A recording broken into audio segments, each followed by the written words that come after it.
Thank you so much for tuning in today. I'm showing you this beautiful whipped hair and body butter and how you can make it at home. So it's edible because I've used pure and natural organic ingredients, starting from our beautiful unrefined cocoa butter. Smells just like chocolate. You can just pop a chip in your mouth and you'll be fine. So it's natural, organic, and unrefined, and we use it to make homemade chocolate all the time. I also have some extra virgin organic olive oil here that I'll be adding, and some extra virgin organic coconut oil that I'll be adding into the recipe as well. So you can tell it's edible because everything here is just natural and you can just use it to make food or use it on your skin. You can optionally add an essential oil of your choice. Some of them are edible as well, but I may or may not add to this recipe that I'm planning to use this summer on my skin. So starting from organic coconut oil, adding it in and melting it down, that's just the same procedure we made. I never get tired of watching these kinds of videos, so I'm sure you not either. So we went ahead and melted it down, and I'll be adding some of the extra virgin organic olive oil in bits. So just adding a small quantity at a time before I put it in the refrigerator. So now it's out and ready to whisk. So as you can see, cocoa butter is actually a very good hatter.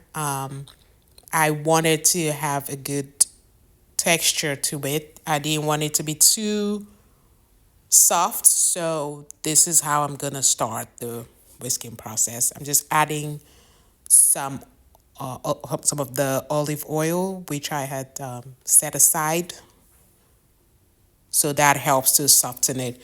And you can see that I'm getting a bit of resistance from my machine over there, but it definitely still pulls through because I've had it for a while now. And that's what I use for the whisking process. So you will notice a beautiful deep color of our cocoa butter. Cocoa butter comes in different qualities, and some of them do not really have the deep taste and aroma that ours has. And you would notice if you've ordered from us before that our cocoa butter retains its freshness.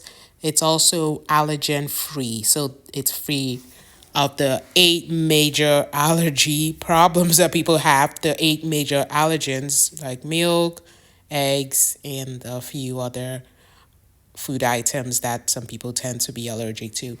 Our cocoa butter doesn't have this. We also provide a nutritional profile upon demand for people that use it to make smoothies and chocolate. So if you want it, you can also request for it with your order, and we would be happy to send it over.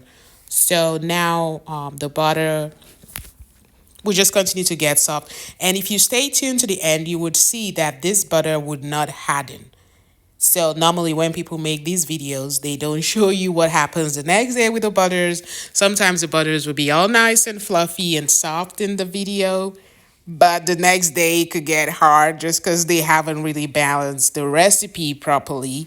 But if you stay tuned, I would be showing you what this butter looked like the next day, because I made some for myself and I couldn't wait to slaughter it on that night in the bathroom. So, yeah, I would show you guys what it looked like the next day.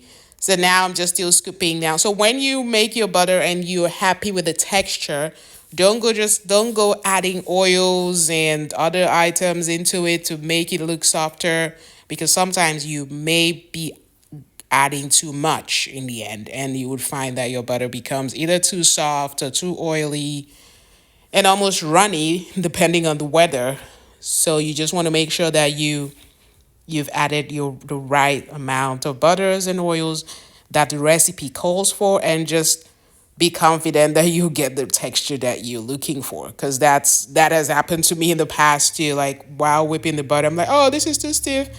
and I go chunking into more oils, and it just ends up being too oily or too soft. And I don't really like it when it's too soft either. So as you can see, if I had gone with the way the butter was looking initially, I probably would have added a bit more oil, not the ones I set aside, but the like just a fresh one to the recipe, altering the whole recipe in general. But I did not do that, so the butter in the end would become exactly what I want it to be. So I just hope you're finding these videos useful. And there's a bunch of products and butters and oils that we have, and I'm just going to keep making videos about the butters, how they work separately and how they work in combination with other products, other oils and butters, and just to help people that are going into the whole DIY business. During COVID, a lot of people went into DIY, and I'm so happy that I was able to help people with my ebook. I wrote an ebook about how you can start your DIY business and how you can be successful, the outlets that you can use to introduce your products to market, and some of the steps, the initial steps you need to take, and how you need to approach these outlets to allow you to sell products. So I'm so happy that a lot of people found it useful. And if you've ordered from us before, just know that you can always send us an email, a question about the recipe that you want to make, and how you can tweak things around, like because you may not like a butter, or you may just want in general to use certain items that are more cost effective for you. Then feel free to send us emails about it, and we'll be happy to respond. So we do have butters that work in tandem with oils, and butters that don't work in tandem with certain oils. And then there's butters that are cheaper, and you can get the same effect using one or the other. So just basically how you can make things work best for you. So, for example, sow seed butter is an awesome butter, and it works. It feels just like argan oil on the skin when it's melted. So, this is a butter that you can use in place of argan oil if you're trying to make things more cost effective for your business and more profitable. You would still get the same result, but with a cheaper butter or cheaper oil, a cheaper product in general, but you still be offering your customers the best. Or if you were just doing it for yourself, you would still be offering your skin a very good pampering regimen using one butter or the other, or one oil or the other. So this is something that I'll be putting out over the next few months. So definitely stay tuned, subscribe, and make sure to share videos with friends that love DIY, and we'll be really, really thankful for that. So as you can see now, the butter again is just evolving. So I've made a video about how your butters can evolve while you're whisking them, and obviously, as you go ahead with the whisking process, or as you get more experience with making your DIY products, you just will know when to stop whisking when you've gotten the texture that you're looking for, or when you've gotten the look that you are happy with. So that would come with experience and time, and mistakes and successes, and by sticking to certain recipes or not. Yeah, you will definitely become better with your DIY creations. And here you can already see that the butter looks so much different, and just the way I want it to be, because it's summertime. I don't want it to become all runny on me. So yeah, I just wanted to do it again, like just for good measure. So that's what cocoa butter does. It hardens your end product and provides a bit of stability to the overall product that you would get in return. So if you don't add like a stiffener, you might find that your butter may not be able to hold up. It might melt down more easily especially as the weather gets warmer.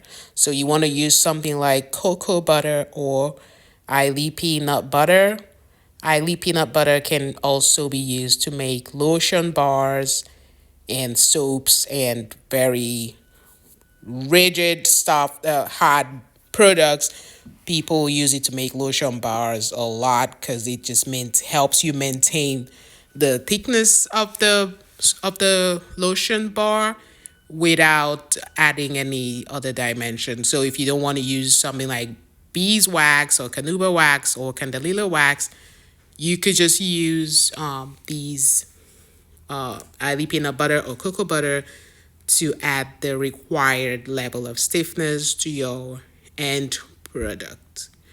So just adding one more touch to it before I wrap it up. And I'm still gonna show you that clip. So stay tuned. Here it comes.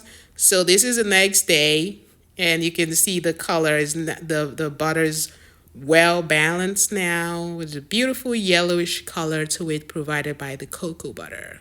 I hope you enjoyed this video as much as I've loved making it. Thank you.